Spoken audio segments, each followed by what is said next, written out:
Assalamualaikum students, I hope you all are good. Welcome to the lecture number 8 of Computer Science Class 9.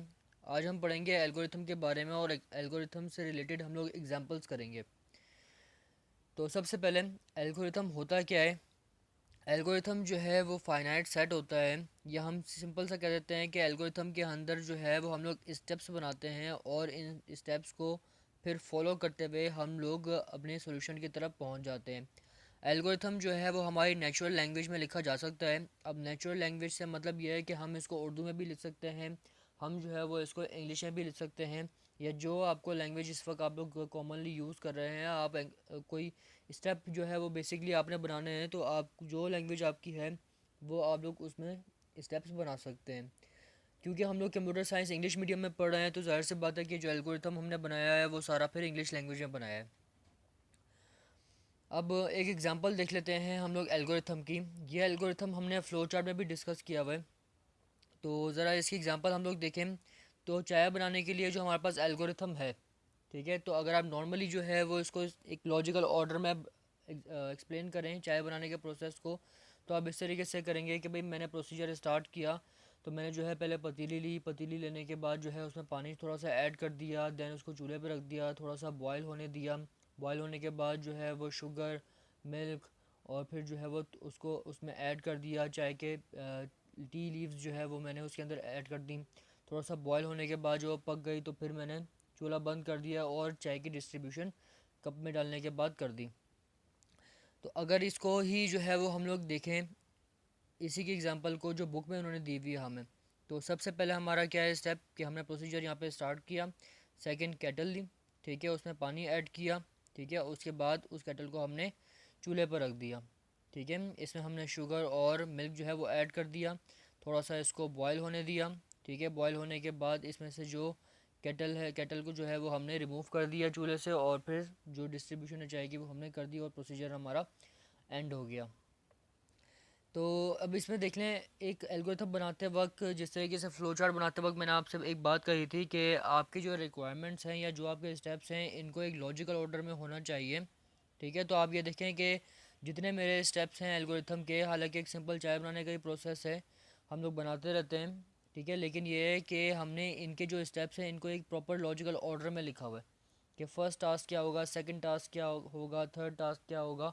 तो algorithm और flow chart बनाते वक्त आप लोग एक चीज़ जो है वो जहन में रखना कि जो भी रिक्वायरमेंट है या जो भी आपके स्टेप्स हैं, it should be in a logical order, कि उनको जो है वो एक प्रॉपर तरतीब से होना चाहिए। बगैर तरतीब के कोई भी काम वैसे भी अच्छा नहीं लगता। इसके बाद एल्गोरिथम का रोल क्या है प्रॉब्लम सॉल्विंग के अंदर। बिल्कुल एज इट इज़ अगर हम लोग फॉलो करें फ़्लो चार्ट को, तो मैंने आपसे कहा था कि फ़्लो चार्ट जो है वो बेसिकली स्टेप वाइज प्रोसीजर होता है। तो हमें एक हेल्प मिल जाती है कि कौन से स्टेप में क्या काम परफॉर्म हो रहा है, समझना आसान हो जाता है। अब एल्गोरिथम जो है वो क्या है कि एल्गोरिथम क्योंकि हमारी ही लैंग्वेज में है, ठीक है, हम लोग सिंपल उर्दू में भी उसको लिख सकते हैं। तो उसको लिखना, उसको पढ़ना, उसको समझना जो है वो हमारे लिए आसान हो जाता है, अनलेस हमने उसके ऊपर ओवर राइटिंग ना की हुई हो, उस पर कोई गंद ना मारा हुआ हो, या हमने कोई इसमें मिस्टेक्स ना की हुई हो, ठीक है। तो अब यहाँ पे एक डायग्रामेटिकली इसको हम देख लेते हैं। सबसे पहले एक हमारे पास प्रॉब्लम आई, ठीक है, हमने उससे रिलेटेड फ्लो चार्ट बना दिया, ठीक है। देन फ्लो चार्ट को फिर हमने एल्गोरिथम में कन्वर्ट कर लिया, और फिर जब एल्गोरिथम बन गया तो फिर हमने उससे रिलेटेड यानी उसको कंप्यूटर के प्रोग्राम के अंदर कन्वर्ट कर दिया। अब अक्सर ऐसा होता है कि पहले एल्गोरिथम बन जाता है, बाद में फ्लो चार्ट बन जाता है। इसका कोई इशू नहीं होता, ठीक है, वो आपके ऊपर होता है, आपके आसानी के ऊपर होता है कि आप पहले क्या चीज़ परफॉर्म करना चाहते हैं। देन आप फ्लो चार्ट पहले बनाएं या एल्गोरिथम पहले बनाएं, कोई इशू नहीं है। एल्गोरिथम का जो रोल है प्रोग्रामिंग के अंदर वो बहुत ज़्यादा वास्ट है। किस तरीके से कि एल्गोरिथम के अंदर इतनी एग्जांपल्स या इतने टाइप्स के एल्गोरिथम हैं कि आप डिफरेंट प्रोग्रामिंग लैंग्वेज के लिए डिफरेंट एल्गोरिथम्स जो है वो यूज़ कर सकते हैं। नेक्स्ट, जिस तरीके से फ़्लो चार्ट में हमने सिंबल्स पढ़े थे और सिंबल्स के मीनिंग पढ़े थे, इसी तरीके से एल्गोरिथम के अंदर भी कुछ हमारे स्टेप्स होते हैं, और उन स्टेप्स पर हम लोग कुछ लेबल लगा देते हैं, और लेबल से हमें आइडिया होता है कि बेसिकली इस स्टेप के अंदर क्या काम हो रहा है।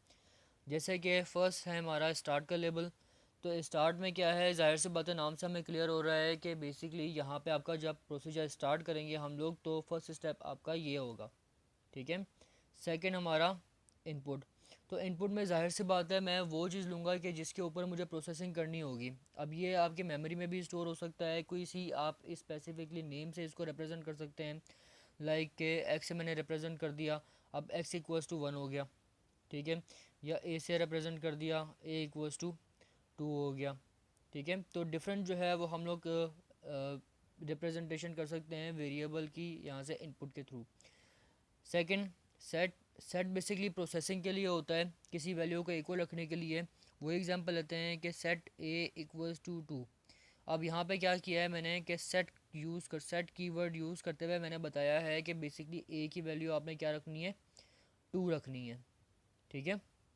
तो बेसिकली ये सेट का काम जो है प्रोसेसिंग का होता है या असाइनिंग का हम कह सकते हैं इसे।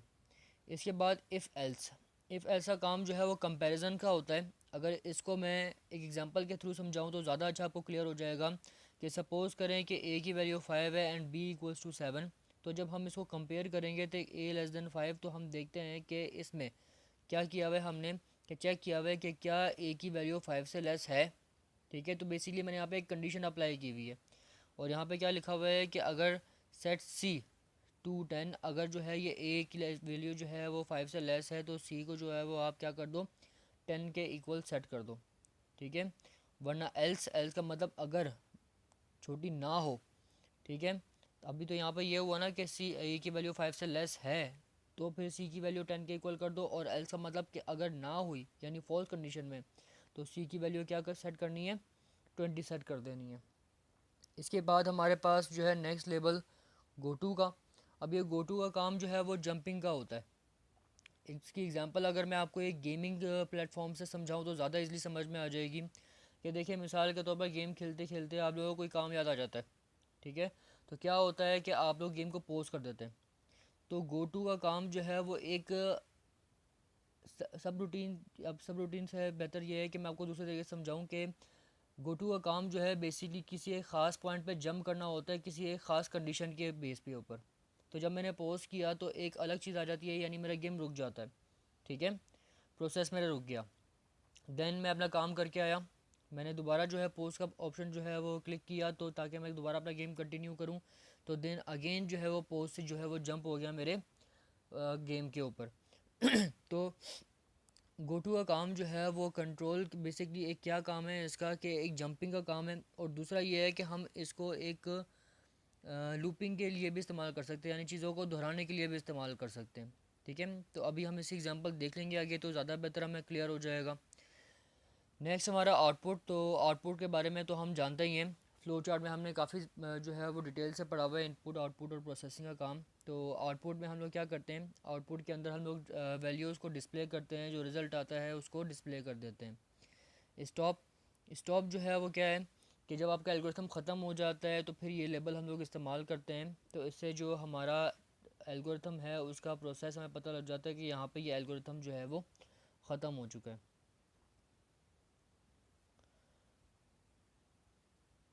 इसके बाद एग्जांपल्स स्टार्ट करते हैं एल्गोरिथम की। तो सबसे पहले जो हमारी एग्जांपल है एल्गोरिथम की वो ये है कि हमने सम, प्रोडक्ट और एवरेज निकालनी है 5 गिवन नंबर्स की। तो फ़्लो चार्ट से थोड़ा सा मैं आपको रिव्यू दे दूं। जब मैं आपको फ़्लो चार्ट करवाया था मैंने आपसे कहा था कि हमारे कुछ स्टेप्स होते हैं, इन स्टेप्स को आपने याद रखना है, ये बड़े हेल्पफुल रहते हैं आपके प्रोग्रामिंग के अंदर। किस तरीके से कि फ़र्स्ट स्टेप तो हमारा होता ही स्टार्ट का है, ठीक है। तो हम यहाँ पे कंपेयर कर सकते हैं कि फ़र्स्ट स्टेप हमारा क्या हो गया, स्टार्ट का, ठीक है। फिर हम लोग क्या करते हैं, इनपुट लेते हैं और इनपुट में क्या वैल्यूज़ लेनी है। अब मुझे जो है सम निकालना है, प्रोडक्ट निकालना है, एवरेज निकालना है 5 नंबर्स के ऊपर। तो बेसिकली ये 5 नंबर्स जो है वो मेरे इनपुट है, ठीक है। तो अगर यहाँ पे मैं कंपेयर करूँ तो देखें स्टेप 2 मेरा जो है वो इनपुट नंबर्स हो गया N0, N1, N2, N3, N4। इनकी रिप्रेजेंटेशन ज़रूरी नहीं कि हमेशा आप N0, N1, N2 से करें, आप वो जो है वो इनकी रिप्रेजेंटेशन XYZ वगैरह से भी कर सकते हैं। बेसिकली आपने किसी अल्फ़ाबेट के थ्रू इनको रिप्रेजेंट कर देना है। इसके बाद क्योंकि मुझे 5 नंबर्स चाहिए थे, मैंने इनपुट में ये 5 नंबर्स मांग ली है, तो थर्ड स्टेप याद करें मेरा क्या था कि इनपुट लेने के बाद मुझे जो अगला काम करना होता है वो प्रोसेसिंग का करना होता है, और प्रोसेसिंग के अंदर मैं क्या करता हूँ, फॉर्मूला अप्लाई कर देता हूँ। तो स्टेप 3 में देखें, मैंने सम कैलकुलेट किया। सम को कैसे कैलकुलेट किया कि भाई मुझे जो है वो सम में ऐड करना होता है इन वैल्यूज़ को। इसके बाद प्रोडक्ट तो प्रोडक्ट के अंदर आप देखें, प्रोडक्ट कैलकुलेट करना था, मल्टीप्लाई करना होता है प्रोडक्ट के अंदर। एवरेज का फॉर्मूला आपको पता है, ठीक है, तो एवरेज कैलकुलेट की मैंने, ठीक है। और जाहिर सी बात है कि जब मेरा प्रोसेसिंग का काम यानी कैलकुलेट मैंने कर लिया, सम भी, प्रोडक्ट भी और एवरेज भी, तो जब मैंने इनकी कैलकुलेशन कर ली है, ठीक है, तो उसके बाद मेरे पास क्या काम रह जाता है, आउटपुट का। तो देखें स्टेप 6 के अंदर मैंने क्या किया हुआ है कि सम, प्रोडक्ट और एवरेज की वैल्यू को आउटपुट करवा दिया, और स्टेप 7 हमारा फिर प्रोग्राम, क्योंकि अब मज़ीद कुछ करने वाला रह नहीं गया, तो हमारा प्रोग्राम फिर यहाँ पर एंड हो जाएगा। अगली एग्जांपल करते हैं। यहाँ पे देखिए मैंने फॉर्मूला भी लिखा हुआ है कि एक्सेलरेशन जो है वो मेरी इक्वल है फोर्स डिवाइडेड बाय मास के, ठीक है। तो वही स्टेप हम लोग रिव्यू कर लेते हैं। फर्स्ट स्टेप हमारा स्टार्ट का था, तो देखें यहाँ पे पहला स्टेप जो है हमारा जो है वो स्टार्ट का हो गया। एक्सेलरेशन कैलकुलेट करने के लिए मुझे दो वैल्यूज़ चाहिए, फोर्स और मास। तो इनपुट में मैंने क्या किया, इनपुट में मैंने फोर्स और मास की वैल्यू रिक्वायर्ड कर ली इनपुट में, ठीक है। अब इनपुट में मुझे और कुछ मांगना रह नहीं गया, फोर्स भी जो है वो रिक्वायर्ड कर लिया और मैथ्स भी रिक्वायर्ड कर लिया। तो स्टेप 3 हमारा क्या हो गया कि हमने यहाँ पे फॉर्मूला अप्लाई करना था, और फॉर्मूला क्या है हमारा, फोर्स डिवाइड बाय मैथ्स। तो मैंने देखे यहाँ पे फॉर्मूला पुट कर दिया और एक्सेलरेशन को उसके इक्वल असाइन कर दिया। एक्सेलरेशन कैलकुलेट कर ली फॉर्मूले में, और उसके बाद फिर स्टेप 4 हमारा क्या कि आउटपुट एक्सेलरेशन कर दो, यानी ये आउटपुट जो है वो आपके एक्सेलरेशन की सूरत में आ जाए। और अब क्योंकि ना हमारी इनपुट कुछ रह गया, हमें मांगना कुछ रह गया है, हमारे प्रोसेसिंग जो है वो कैलकुलेट हो गई है, और उसके बाद हमारा रिज़ल्ट जो है वो कैलकुलेट हो गया है, हमने उसका आउटपुट दे दिया है। तो स्टेप 5 में जो हमारा प्रोसीजर था वो एंड हो जाएगा। इसके बाद नेक्स्ट एग्जांपल हम लोग देखते हैं। हमने वॉल्यूम कैलकुलेट करना है, और वॉल्यूम का जो फॉर्मूला होता है वो क्या होता है, side multiply side multiply side. इसको हम साइड क्यूब भी लिख सकते हैं, कोई इसमें इशू नहीं है। एक तो आसानी के लिए जो है वो हमने इसको एक्सपेंड कर दिया है कि side multiply side multiply side.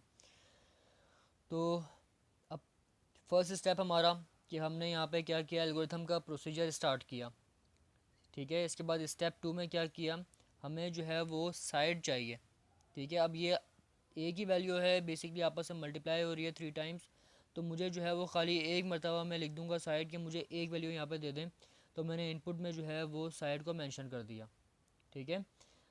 Input मैंने रिक्वायर्ड कर ली, ठीक है। तो इनपुट रिक्वायर्ड करने के बाद मेरा अगला काम क्या होता है, मेरा अगला काम होता है प्रोसेसिंग का। तो आप देखें स्टेप 3 में मैंने वॉल्यूम इक्वल कर दिया साइड मल्टीप्लाई साइड के, ठीक है। और उसके बाद जब मैंने फॉर्मूला अप्लाई करके वॉल्यूम को असाइनिंग कर दिया ये साइड का क्यूब, तो उसके बाद जब वॉल्यूम कैलकुलेट हो जाएगा तो स्टेप 4 के अंदर मैंने क्या किया, वॉल्यूम को आउटपुट ले लिया। और आउटपुट लेने के बाद क्योंकि अब मेरे पास इस एल्गोरिथम में कोई काम रह नहीं गया, तो फिर जो है मेरा प्रोसीजर एंड हो जाएगा। चलें, इसके बाद नेक्स्ट एल्गोरिथम में हमने एरिया कैलकुलेट करना है, और एरिया किसके इक्वल है, बेस मल्टीप्लाई हाइट के। तो दो चीज़ें मुझे रिक्वायर्ड हैं यहाँ पे एरिया कैलकुलेट करने के लिए, सबसे पहले बेस और सेकंड फिर हाइट। तो फर्स्ट स्टेप हमारा एज़ यूजुअल स्टार्ट का हो गया। सेकंड हमने इनपुट लिया, और इनपुट में हमने क्या, बेस और हाइट रिक्वायर्ड कर ली, ठीक है। अब यहाँ पे इनपुट मज़ीद कुछ लेना रह नहीं गया, तो जब इनपुट का काम ख़त्म हो गया तो हमारा नेक्स्ट स्टेप किसका, प्रोसेसिंग का। तो प्रोसेसिंग में हमने एरिया को इक्वल रख दिया किसके, बेस मल्टीप्लाई हाइट के, ठीक है। देन इसके बाद क्या, स्टेप 4 में हमने एरिया आउटपुट ले लिया, और स्टेप 5 में प्रोसीजर हमारा एंड।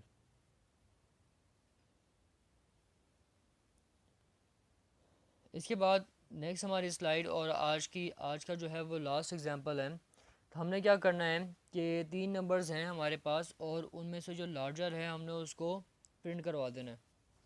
तो सबसे पहला हमारा काम क्या कि हमने इन 3 नंबर्स को इनपुट लेना है कि जिनके ऊपर हमने कंपैरिजन परफॉर्म करना है।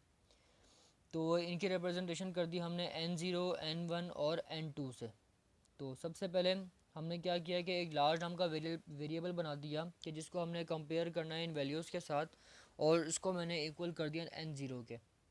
ठीक है, अब मैंने क्या कहा हुआ है कि अगर n1 की वैल्यू लार्ज से ग्रेटर है तो आप क्या करो कि अगर n1 की वैल्यू जो है वो लार्ज, क्योंकि लार्ज को मैंने रखा हुआ है लेट सपोज के n0, और n0 को जो मैंने असाइन किया हुआ है, चलें एक रैंडम वैल्यू दे देते हैं यहाँ पे कि ये 3 हो गया, ये 4 हो गया और ये 2 रिस्पेक्टिवली। n0 की वैल्यू 3, n1 की वैल्यू 4 और n2 की वैल्यू 2। तो अगर मैंने l को इक्वल रखा हुआ है n0 के, तो l की वैल्यू जो है वो हो जाएगी आपके पास 3। अब कंपेयर कर रहा है फोर्थ स्टेप के अंदर क्या कि n1 की वैल्यू ग्रेटर होगी लार्ज से। तो n1 की वैल्यू मैंने जो एंटर की हुई है वो की हुई है 4। अब जाहिर सी बात है कि 4 जो है वो ग्रेटर होता है 3 से, तो ये कंडीशन तो यहाँ पे ट्रू हो गई है। तो यहाँ पे क्या लिखा हुआ है, सेट लार्ज टू n1, यानी अब लार्ज की वैल्यू क्या हो जाएगी, n1 के इक्वल हो जाएगी। तो l की वैल्यू जो है फिर यहाँ से 4 बन जानी है। ठीक है, अगले स्टेप में कि चेक करें कि n2 की वैल्यू जो है वो लार्ज है, n2 की वैल्यू ग्रेटर है लार्ज से। तो n2 की वैल्यू जो है मैंने 2 एंटर की हुई है, तो 2 जो है वो लार्ज है 4 से, तो ये कंडीशन जो है वो फॉल्स है, 2 4 से लार्ज नहीं होता। ठीक है, तो इसका मतलब ये सेट वाला काम आपका नहीं चलेगा। स्टेप 6 पे लार्ज की वैल्यू आउटपुट आ जाएगी, और लार्ज की वैल्यू जो रिसेंट मेरी बनी है वो 4 बनी है, तो 4 जो है वो मेरा आउटपुट होगा, और स्टेप 7 में हमारा प्रोसीजर जो है वो एंड हो जाएगा।